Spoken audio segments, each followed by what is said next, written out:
রহমতুল্লাহি ওয়া বারাকাতুহু।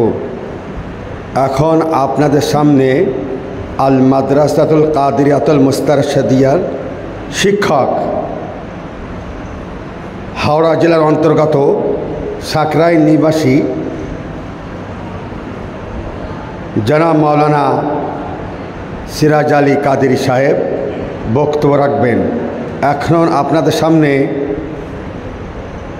আল মাদ্রাসাতুল কাদিরিয়াতুল মুস্তারশিদিয়া শিক্ষক, হাওড়া জেলার অন্তর্গত সাকরাইল নিবাসী জনাব মাওলানা সিরাজ আলী কাদেরী সাহেব বক্তব্য রাখবেন। আসসালামু আলাইকুম ওয়া রাহমাতুল্লাহি ওয়া বারাকাতুহু।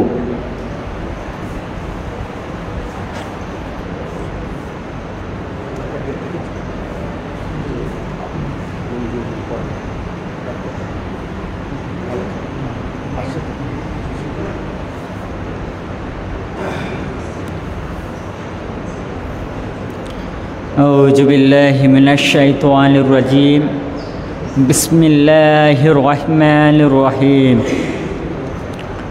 الحمد لله رب العالمين والعاقبة للمتقين والصلاة والسلام على سيد الأنبياء والمرسلين سيد الثقلين نبي الحرمين إمام القبلتين وسيلتنا في الدارين साहिब काबा कौसैन महबूब रब्बिल मशरिकैन वल मगरिबैन जद्दुल हसन वल हुसैन व मौलाना मौला थक़लैन अबिल क़ासिम मुहम्मद इब्न अब्दुल्लाह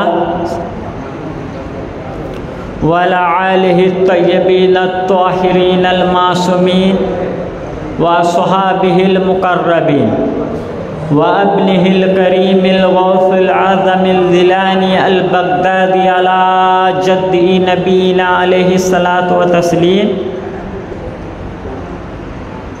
व अब्निहि करीमी सय्यदना व शेखना व मौलाना यासूब अली अल क़ादिरी अल हसन वल हुसैनी मद्दजिल्लाहुल अली।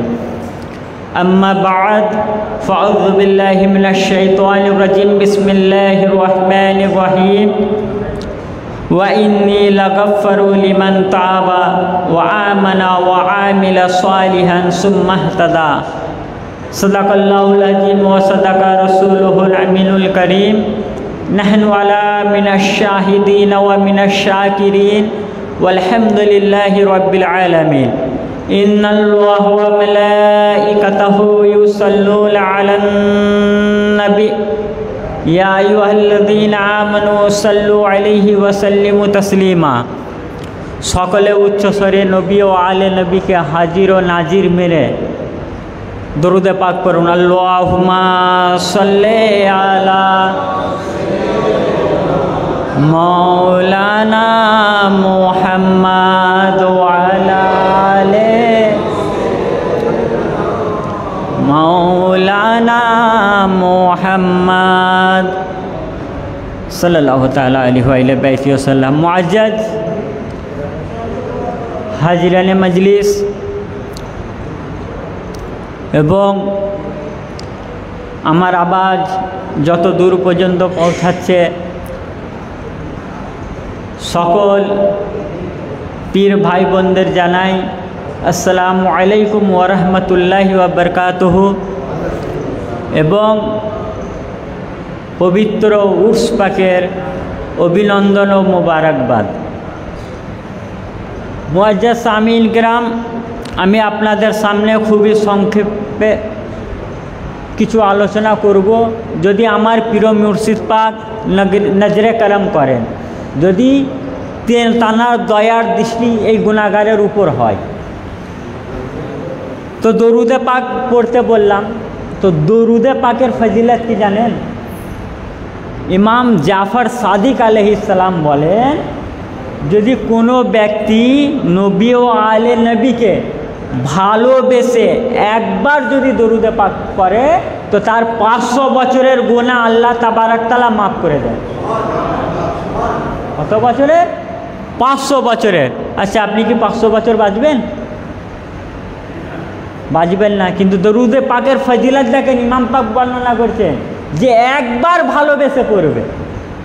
এবং আরেকটি হাদিস পাকের মধ্যে ইমাম জাফর সাদিক আলাইহিস সালাম বলছেন, যদি কোনো ব্যক্তি বৃহস্পতিবার আসরের পর থেকে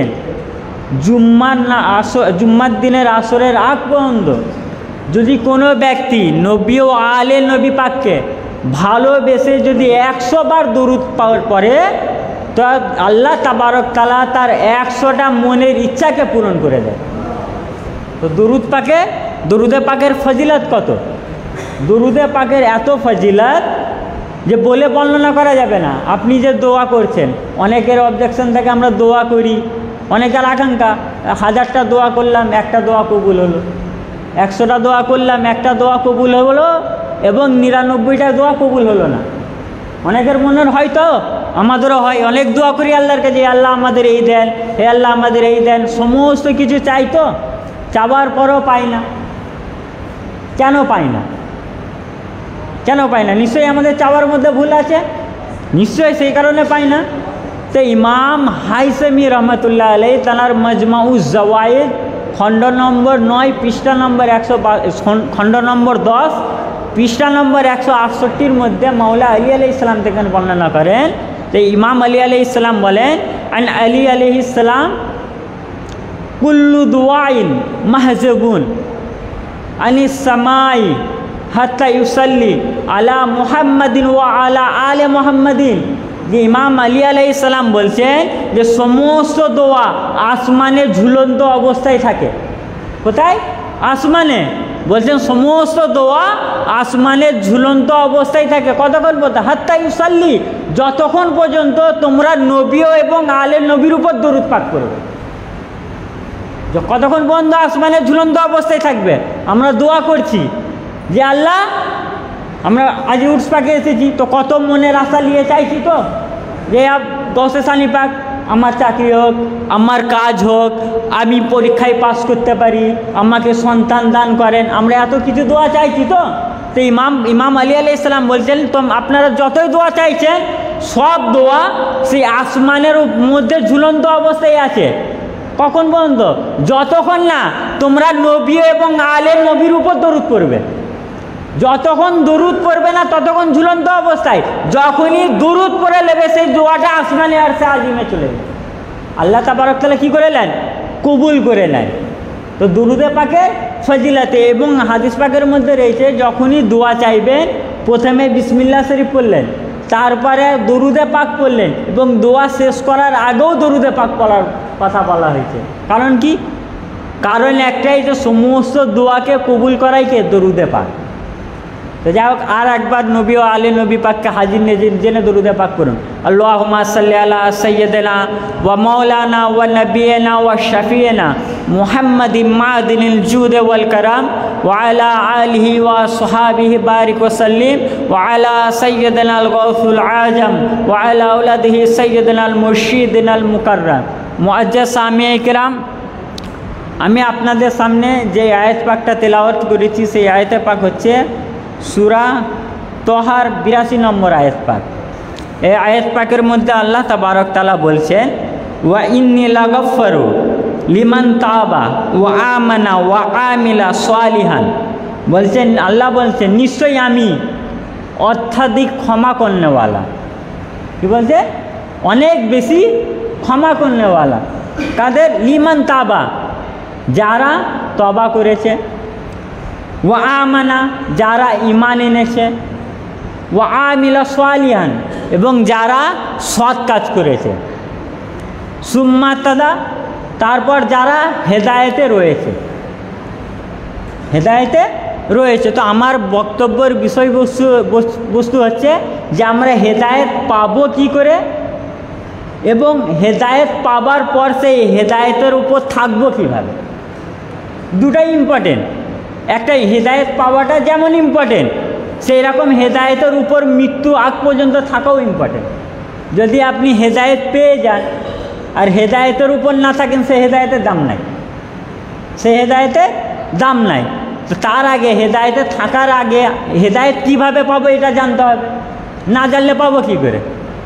হেদায়েত কিভাবে পাবো? তো আল্লাহ বলছেন কখন যে ইন্নী লাগাফারু, আমি অনেক ক্ষমাশীল। কাদের? যারা তবা করে, যারা ঈমান আনে, যারা সৎ কাজ করে। সৎ কাজ করে এই চারটে কাজ করে, যারা ঈমান আনে, যারা তবা করে এবং যারা সৎ কাজ করে। এই তিনটে কাজ যারা করে, করার পর যারা হেদায়েতের উপর থাকবে তাদের ক্ষমা করুন, তাদের প্রতি আমি বেশি ক্ষমাশীল।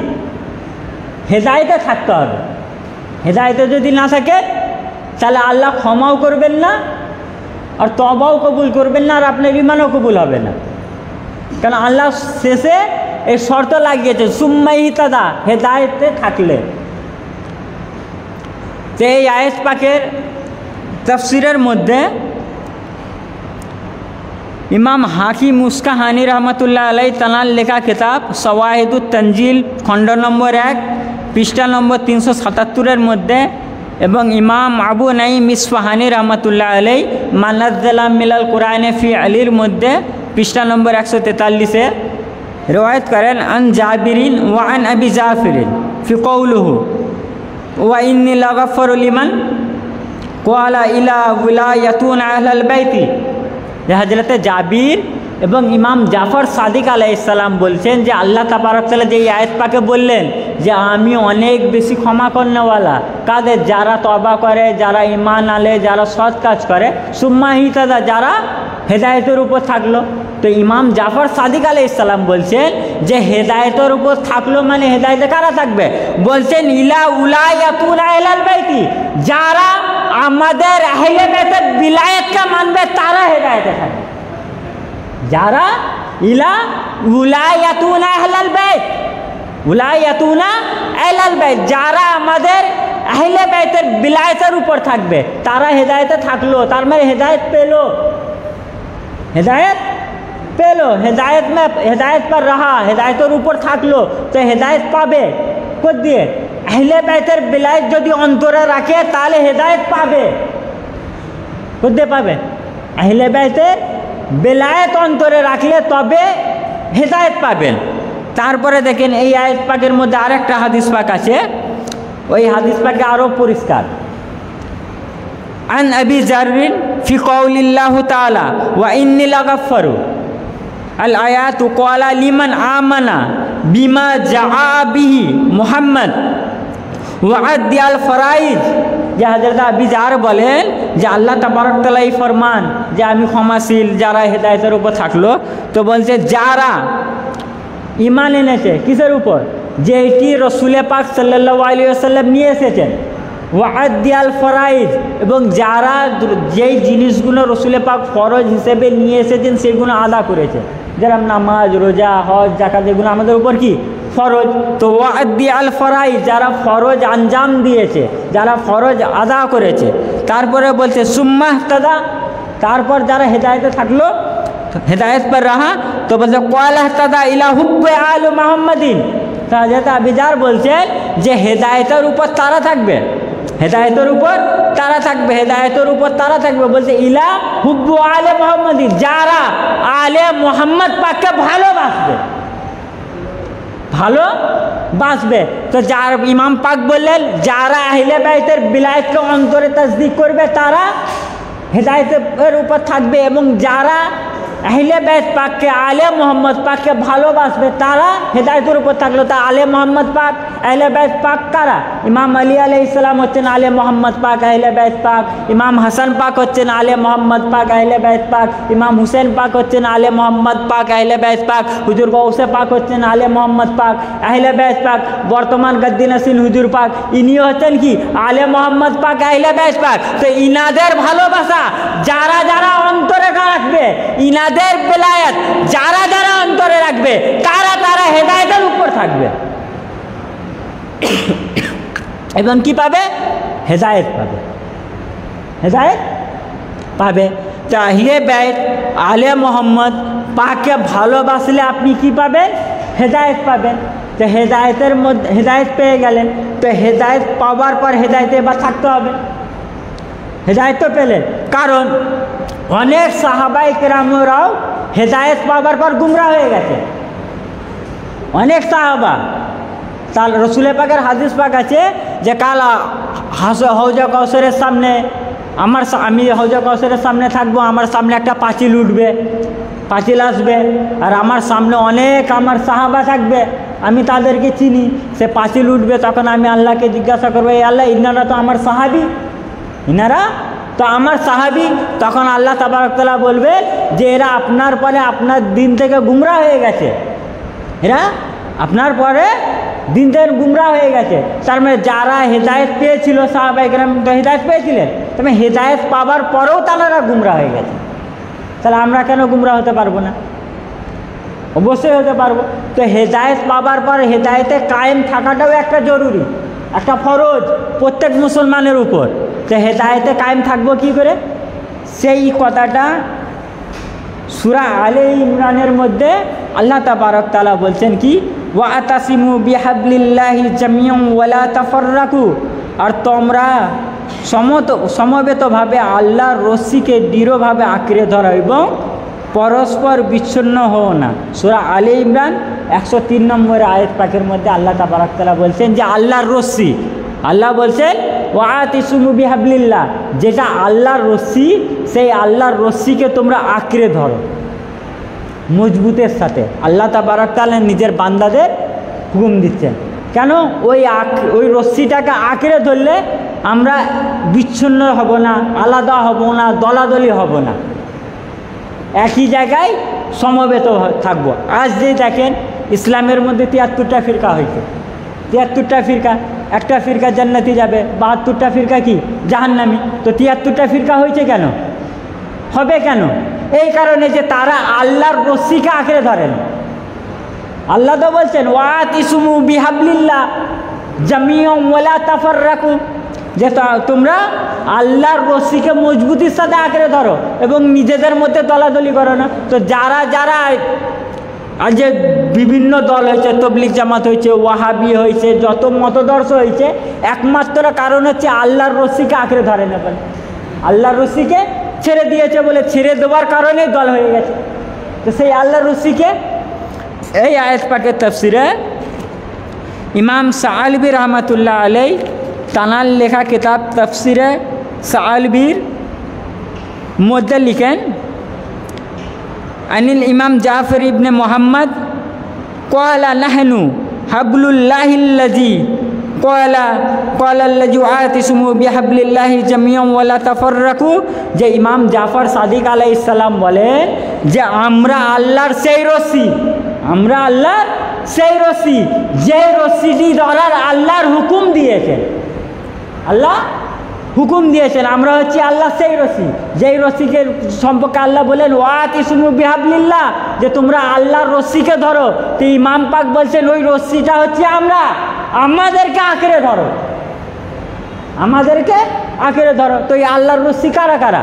ইমাম পাকগণ, আহলে বাইত পাক, ওনারা হচ্ছেন আল্লাহর রশ্মি। হুজুর গাউসে সানি পাক ইনি হচ্ছেন আল্লাহর রশ্মি, ইনি হচ্ছেন আল্লাহর রশ্মি। তো আল্লাহ তাবারক তাআলা আহলে বাইত পাককে ধরতে বলেছেন, কেন ধরতে বলেছেন? এই আয়াত পাক থেকে এবং এই আয়াতের হাদিস থেকে এটা বোঝা গেল যে আহলে বাইত পাক হচ্ছেন আল্লাহর রশ্মি। তো এবার এই রশ্মিকে ধরলে কী হতে পারে, কী হবে? কোনো তো কারণ না। ধরেন আমি যদি কোনো কাজ করছি, এই কাজের অন্য কিছু কারণ আছে না। আমি যে এখানে এসেছি এর কারণ কি? ওয়াজ করা। উর্স পাকে এসেছি, হুজুর পাকে দয়া হয়েছে, ওয়াজ করছি। তা আপনারা এসেছেন এইখানে জিয়ারত পাক করতে, কারণ এটা এসেছেন কিসের জন্যে? উর্স পাকে জিয়ারত পাক করছে। তো আল্লাহ যে বললেন এই রশ্মিকে ধরো, আর ইমাম পাক বললেন ওই রশ্মি আমরা, তো ধরার কারণ কি? ধরলে কি হবে? তো এই কথাটা ধরলে কি হবে, এই উত্তর হাদিস পাকে রসুল পাক সাল্লাল্লাহু আলাইহি ওয়াসাল্লাম দিয়েছে। আমি খুবই শুধু হাদিস পাকগুলো আপনাদের সামনে তুলে ধরছি, বিস্তারিতই যাচ্ছি না যেহেতু টাইম কম। তো মুজামুল কবিরের মধ্যে ইমাম তাবরানী রহমতুল্লাহ আলাইহি লেখেন, খণ্ড নম্বর 5 পৃষ্ঠা নম্বর 166, হাদিস নাম্বার 4971 মধ্যে, এবং ইমাম জালালউদ্দিন সুয়ুতী রহমতুল্লাহ আলাইহি তানার লেখা কিতাব তাফসিরে দুররে মনসুর খণ্ড নম্বর 2 পৃষ্ঠা নম্বর 285 মধ্যে বলছেন, আন যায়েদ ইবনে আরকামা ক্বালা নবী সাল্লাল্লাহু আলাইহি ওয়াসাল্লাম, হযরত যায়েদ ইবনে আরকাম রাদিয়াল্লাহু তাআলা আনহু বলেন যে হযরত আল্লাহর নবী সাল্লাল্লাহু আলাইহি ওয়াসাল্লাম বলেছেন, উনজুরু কাইফা তাকফুলুনি ফিস সাকালাইন, যে আমি তোমাদের মাঝে দুটো ভারী বস্তু রেখে যাচ্ছি, দেখবো তোমরা কেমন ব্যবহার করো। তো ফানাদা মুনাদিন, তো কেউ বন্যাওয়ালা বলল, ওয়া মা সাকালাইন ইয়া রাসূলুল্লাহ, সেই ভারী বস্তু দুটি কি? রসুল পাক যখন বললেন যে আমি তোমাদের মাঝে দুটি ভারী বস্তু রেখে যাচ্ছি, দেখবো তোমরা কেমন তার সাথে ব্যবহার করো, তখন কেউ বলনেওয়ালা সাহাবা ইকরাম, যেহেতু রসুল পাক বলছেন মানে কাদের সামনে? সাহাবা ইকরামের সামনে বলছেন, সাহাবা ইকরামের সামনে ওয়াজ করছেন। তো তখন সাহাবা ইকরাম জিজ্ঞাসা করলেন, ইয়া রাসূলুল্লাহ, সেই দুটি ভারী বস্তু কি? ক্বালা কিতাবুল্লাহি তারাফুন বিয়াদিল্লাহি ওয়া তারাফুন বিআইদিকুম। তখন রসুল পাক সেই উত্তরে বললেন যে তার মধ্যে প্রথম হচ্ছে আল্লাহর কিতাব কুরআনে পাক। কুরআনের পাকের একদিক আল্লাহর কুদরতি হাতে আছে এবং একটা দিক তোমাদের হাতে আছে। কে বলছেন? রসুল পাক। কি বলছেন? ক্বালা কিতাবুল্লাহি তারাফুন বিয়াদিল্লাহি, এক তরফ আল্লাহর কাছে আছে, আল্লাহ কিতাবের এক তরফ আল্লাহর হাতে আছে, ওয়া তারাফুন বিআইদিকুম, এবং এক কোরআন পাকের এক তরফ তোমাদের হাতে আছে। নাব্বানি ফাস্তামসিকু বিহি লা তাদিল্লু, যে তোমরা যদি তাকে আঁকড়ে ধরো, তামাক্স করে লাও, লা তাদিল্লু, কখনো তোমরা গুমরা হবে না। ওয়া আখিরু ইতরাতি, এবং শেষটি হচ্ছে আমার ইতরাত, আমার আহলে বাইত। শেষ কি? যে দুটো জিনিস বললেন, যে দুটো ভারী জিনিস তোমাদের মাঝে রেখে গেলাম, একটি হচ্ছে কুরআন, একটি হচ্ছে আহলে বাইত। একটি আল্লাহর হাতে আছে, কুরআন পাকের এক তরফ আল্লাহর হাতে, এক তরফ তোমাদের হাতে, এবং দ্বিতীয়টি হচ্ছে আমার আহলে বাইত। তারপরে কি বলছেন শুনুন, রসুল পাক বলছেন, ওয়া ইন্নাল লাতিফাল খাবিরা নাব্বানি, যে আল্লাহ তাবারক তাআলা যিনি লতিফ ও খবির, আমাকে খবর দিয়েছেন, আমাকে সংবাদ দিয়েছেন কি? আন্নাহুমা, নিশ্চয় তারা, লা ইয়াতাফাররাকা হাত্তা ইয়ারিদা আলাইয়াল হজ, নিশ্চয় তারা অতক্ষণ পর্যন্ত বিচ্ছেদ হবে না, যতক্ষণ পর্যন্ত হাত্তা ইয়ারিদা আলাইয়াল হজ, যতক্ষণ পর্যন্ত আমার কাছে হৌজে আসে দেখা না করে। কোথায়? হৌজে কাউসারে এসে আমার সাথে দেখা না করে। সাআলতু রাব্বি, এবং আমি আমার রবকে, আমার পালনকর্তাকে, আমার আল্লাহকে কাছে চেয়েছি, যালিকা লাহুমা, কাদের জন্য? সেই দুটি বস্তুর জন্য, আহলে বাইত এবং কুরআন পাকের জন্য চেয়েছি কি? ফালা তাকাদ্দুমুহুমা ফাতাহলিকু, রসুল পাক হুঁশিয়ার করছেন যে আমি চেয়েছি আল্লাহর কাছে এটা কুরআন এবং আহলে বাইতের জন্য কি? যে তোমরা কুরআন এবং আহলে বাইতের আগে যেও না, যদি কুরআন এবং আহলে বাইতের আগে বারো, ফাতাহলিকু, তোমরা গুমরা হয়ে যাবে, তোমরা হালাক হয়ে যাবে। কি হয়ে যাবে? ফাতাহলিকু, তোমরা ধ্বংস হয়ে যাবে। ওয়ালা তাকসুরু আনহুমা ফাতাহলিকু, তোমরা তাদের চেয়ে পেছনে রয়ে যাও না, তাহলে তোমরা হালাক হয়ে যাবে। ওয়ালা তুআল্লিমুহুম, তোমরা তাদের শেখাতে যেও না, তাদের জ্ঞান দিতে গিয়েও না। ফাইন্নাহুম আ'লামু মিনকুম, নিশ্চয় তারা তোমাদের চেয়েও বেশি জানে। তাদের চেয়ে, আমাদের চেয়ে। রসুল পাক কাদের বলছেন? সাহাবা ইকরামকে বলছেন যে তোমরা আহলে বাইতের আগে চলে যেও না, যদি আগে যাও তাহলে গোমরা হয়ে যাবে। কি হয়ে যাবে? গোমরা হয়ে যাবে। এবং তোমরা কি করো, হ্যাঁ আমার সাহাবা, তোমরা আহলে বাইতের পেছনে থেকো না, পেছনে থাকলেও গোমরা হয়ে যাবে। তোমরা যে ভাবো যে আমার আহলে বাইতে তোমরা বেশি জ্ঞানী, মানুষ তো ভাবে। সাহাবা ইকরামকে রসুল পাক এইটাই বোঝাতে চাইছেন যে তোমরা যে ভাবো যে তোমরা আহলে বাইতে পাক চেয়ে বেশি জ্ঞানী, মাওলা আলী আলাইহিস সালাম চেয়ে বেশি জ্ঞানী, তো তোমরা তাদের শিক্ষা দিতে গেও না। কারণ কি? তারা তোমাদের চেয়েও বেশি জানে, তোমাদের চেয়েও বেশি জানে। যদি তোমরা শিক্ষা দিতে যাও তবেও গুমরা হয়ে যাবে। তবে কি হয়ে যাবে? গুমরা হয়ে যাবে। তারপরে দেখেন আরেকটি হাদিস পাক শোনেন, তারপরে এই হাদিস পাকটার আরেকটু ব্যাখ্যা করব। ইমাম আহমদ বিন হাম্বল মুসনাদের মধ্যে লিখেছেন, খণ্ড নম্বর 5 পৃষ্ঠা নম্বর 181 মধ্যে। ইমাম হাইসামি মাজমাউজ জাওয়াইদ খণ্ড নম্বর 9 পৃষ্ঠা নম্বর 162 মধ্যে। জালালউদ্দিন সুয়ুতি রহমতুল্লাহ আলাইহি লেখা ইয়া আল মাইয়িতি ফি ফাজাইল আহলিল বাইত, পৃষ্ঠা নম্বর 56 38, হাদিস নম্বর 56, কিতাবের নাম দেখেন। ইমাম জালালউদ্দিন সুয়ুতী রহমাতুল্লাহ আলাইহি কিতাব লিখছেন, কিতাবের নাম দিচ্ছেন হিয়া আল মাইয়াত বিফজাইল আহলে বাইত। বলছেন বইয়ের নামই হচ্ছে এটাই যে আহলে বাইতের ফজাইল, মৃতকে জীবিত করে দেয়। কিতাব পাকের নামই এটাই যে আহলে বাইতের ফজাইল পাক মৃতকে জীবিত করে দেয়।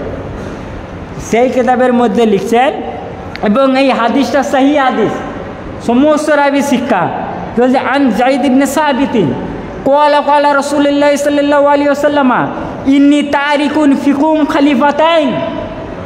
হযরত যায়েদ বিন সাবিত রাদিয়াল্লাহু তাআলা আনহু বলেন যে রাসূল পাক সাল্লাল্লাহু আলাইহি ওয়াসাল্লাম বলেছেন যে আমি তোমাদের মাঝে দুটো খলিফা রেখে যাচ্ছি। কি রেখে যাচ্ছি? দুটি খলিফা রেখে যাচ্ছি। কিতাব আল্লাহ হাবলুল মামদুদুল মা বাইনাস সামাই ওয়াল আরদে, তাদের মধ্যে প্রথমটি হচ্ছে আল্লাহর কিতাব, যিনি যে কিতাবটি আসমান থেকে জমিনের মধ্যে আল্লাহর ঝুলন্ত রশ্মি। ওয়াইতরাতি আহলে বাইতি, এবং দ্বিতীয়টি হচ্ছে আমার আহলে বাইত। দ্বিতীয়টি কি? আমার আহলে বাইত। তো রাসূল পাক কি বললেন? আমি তোমাদের মাঝে দুটি খলিফা রেখে যাচ্ছি। খলিফা তো আজ কিছু মানুষ বলে না যে নবী পাক খলিফা করে যাননি, বলে তো যে রাসূল পাক কাউকে খলিফা করে যাননি। তো উম্মতের মধ্যে ছেড়ে দিয়েছেন সূরার মধ্যে যে 5 জন বসে পঞ্চায়েত করে যাকে চাইবে তাকে খলিফা করে দেবে। রাসূল পাক খলিফা রেখে যাননি, কিন্তু রাসূল পাক পরিষ্কার বলছেন যে আমি তোমাদের মাঝে দুটো খলিফা রেখে যাচ্ছি। প্রথম খলিফা হচ্ছে আল্লাহর কিতাব, দ্বিতীয়টি হচ্ছে আমার আহলে বাইত। এই দুটি হচ্ছে তোমাদের খলিফা। এই দুটি কি? তোমাদের খলিফা। আর এই দুটি কি যদি আঁকড়ে ধরো তারা তোমরা কী হবে? লান্তা দিল্লু, তোমরা গুমরা হবে না। অন্য এক হাদিস পাকের মধ্যে রয়েছে যে মাইন আখাস্তুম বিহি, যদি তোমরা আঁকড়ে ধরো লান্তা দিল্লু, তোমরা কখনো গুমরা হবে না। রাসূল পাক বলছেন। আচ্ছা, এর আগের হাদিস পাকের মধ্যে কি বললেন? যে তোমরা তাদের চেয়ে আগেই যেও না, আগে যেও না, তাহলে তোমরা কি হয়ে যাবে? গুমরা হয়ে যাবে। আচ্ছা, এইখানে রাসূল পাক খলিফা করে গেলেন কাকে? আহলে বাইত পাককে এবং কোরআন পাককে রাসূল পাক খলিফা করে গেলেন। তো রাসূল পাকের খলিফা করে যাবার গেলেন আহলে বাইতকে, আর কিছু মানুষ আহলে বাইতকে রেখে আগে খলিফা হয়ে গেল। তাহলে এই হাদিস পাক মতে কি হলো? যারা আবার পেছনে রয়ে গেল তারা, এবং যারা বলে যে রাসূল পাকের খলিফার প্রথম হক আহলে বাইত পাকে ছিল না, আহলে বাইত পাক খলিফা হতে পারে না, তো রাসূল পাকের যে এই হাদিস পাকের শেষ ভাগটাই বলে দিলেন যে তোমরা তাদেরকে শেখাতে যেও না, কারণ তারা তোমাদের চেয়ে বেশি জানে। তো ইমাম আলী আলাইহিস সালাম নাহজুল বালাগার মধ্যে বলছেন যে খিলাফতের হক আমার ছিল, খিলাফতের হক আমার ছিল। এবং কি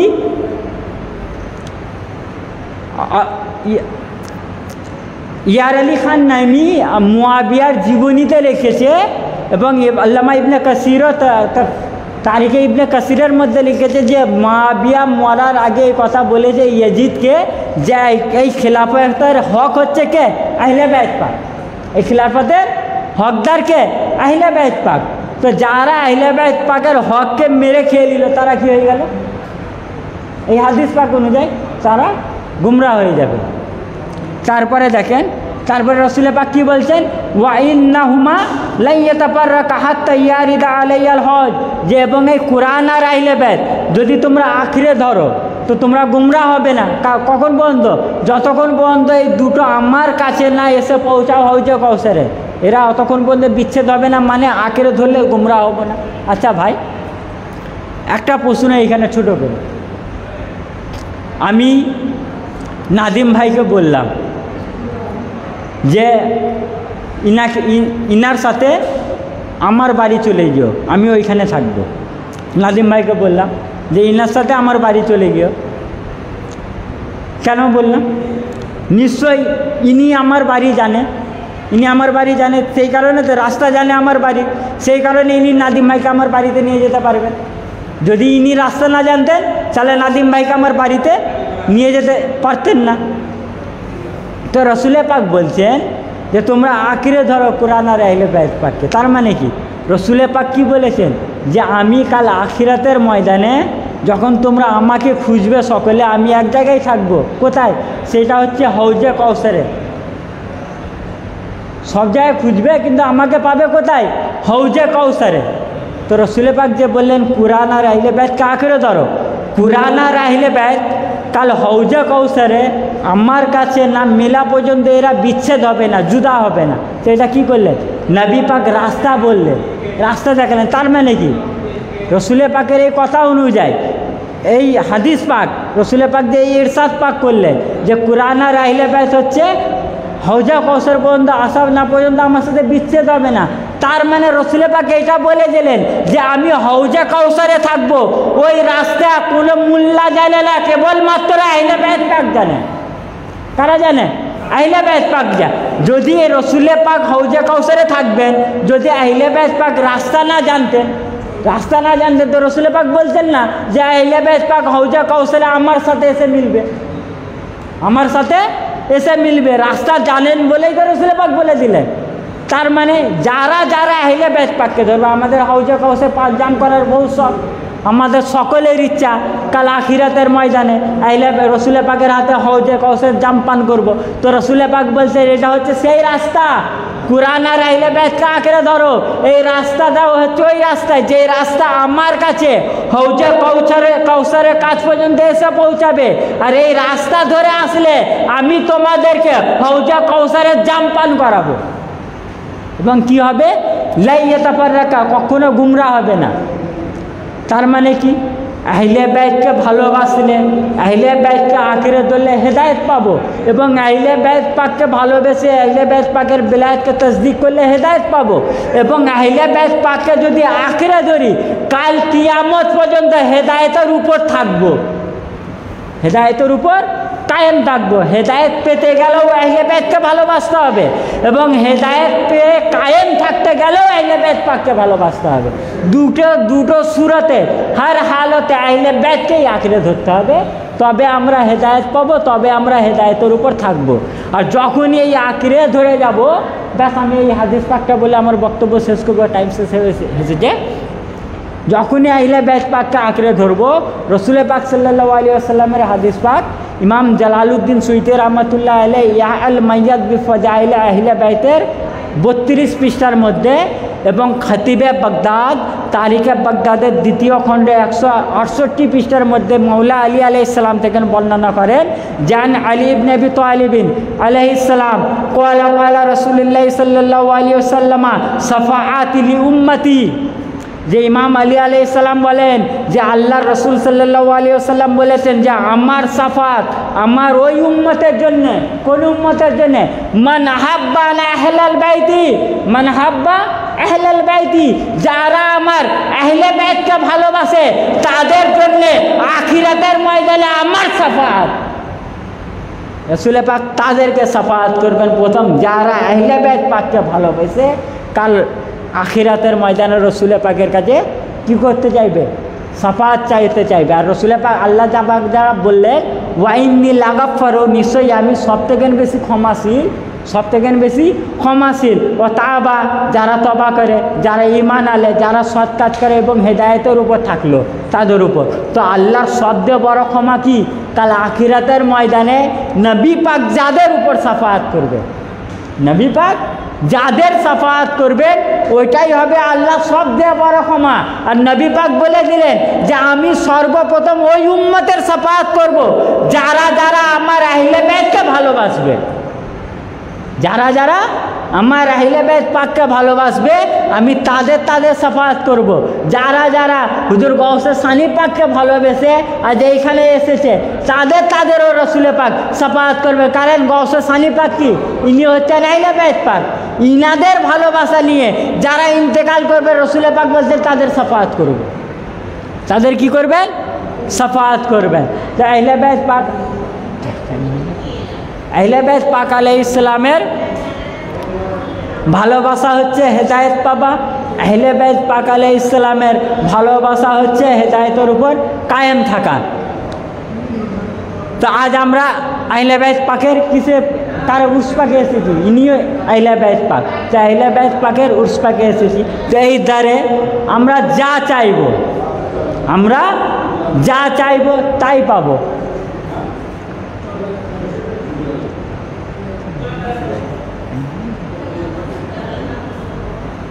যা চাইব তাই পাবো। তো এই ছন্দের সাথে আমার বক্তব্য শেষ করছি। अली के इश्क में ऐसा कलाम कर दूंगा, अली के इश्क में ऐसा कलाम कर दूंगा जो तबीयत व बहाल मुहाल कर दूंगा। अली के इश्क में ऐसा कलाम कर दूंगा जो तबीयत व महाल तो बहाल कर दूंगा। लगाकर नारे हैदरी हर एक बस्ती में, लगाकर नारे हैदरी हर एक बस्ती में मुनाफिकों का जीना हराम कर दूंगा। वमा अलैना इल्लल बलग। अस्सलामु अलैकुम व रहमतुल्लाह।